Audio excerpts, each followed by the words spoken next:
না ফেরার দেশে চলে গেলেন বিএনপির চেয়ারপারসন ও সাবেক প্রধানমন্ত্রী বেগম খালেদা জিয়া। খালেদা জিয়ার মৃত্যুর খবরটি বিশেষভাবে উঠে এসেছে আন্তর্জাতিক সংবাদ মাধ্যমগুলোতে। বেশিরভাগ বিশ্ব মিডিয়া প্রধান খবর হিসেবে ছাপিয়েছে বেগম খালেদা জিয়ার মৃত্যুর সংবাদটি। কোনো সংবাদ মাধ্যম একাধিক প্রতিবেদন করেছে বেগম খালেদা জিয়াকে নিয়ে। ব্রিটিশ সংবাদ মাধ্যম BBC, Al Jazeera, Reuters, AP, বিশ্বের প্রভাবশালী গণমাধ্যমগুলো ব্রেকিং নিউজ হিসেবে বেগম খালেদা জিয়ার মৃত্যুর সংবাদটি প্রচার করছে। বিস্তারিত প্রতিবেদনে। বিএনপি চেয়ারপারসন ও সাবেক প্রধানমন্ত্রী বেগম খালেদা জিয়া আর নেই। তার মৃত্যুর খবর আন্তর্জাতিক অঙ্গনে ব্যাপক আলোড়ন সৃষ্টি করেছে। Al Jazeera, BBC, Reuters, Associated Press, AP, NDTV ও দ্য টাইমস অফ ইন্ডিয়ার মতো প্রভাবশালী গণমাধ্যমগুলো এই সংবাদ ব্রেকিং নিউজ হিসেবে প্রচার করেছে।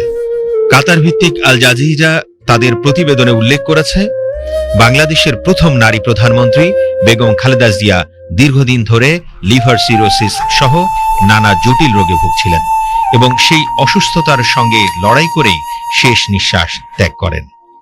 ব্রিটিশ বার্তা সংস্থা রয়টার্স লিখেছে, খালেদা জিয়ার মৃত্যুর মধ্য দিয়ে বাংলাদেশের রাজনীতির একটি গুরুত্বপূর্ণ অধ্যায়ের অবসান হল।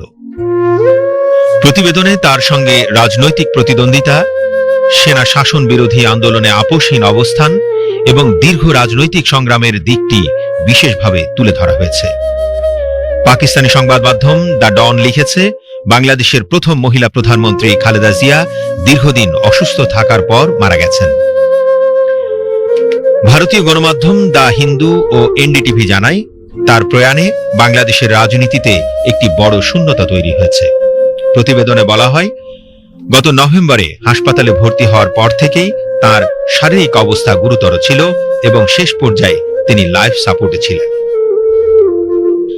আন্তর্জাতিক সংবাদ মাধ্যমগুলো বেগম খালেদা জিয়ার দীর্ঘ রাজনৈতিক জীবনকে সংঘাতপূর্ণ, নাটকীয় ও সংগ্রামময় হিসেবে বর্ণনা করেছে এবং তাকে বাংলাদেশের ইতিহাসের অন্যতম প্রভাবশালী রাজনৈতিক ব্যক্তিত্ব হিসেবে উল্লেখ করেছে।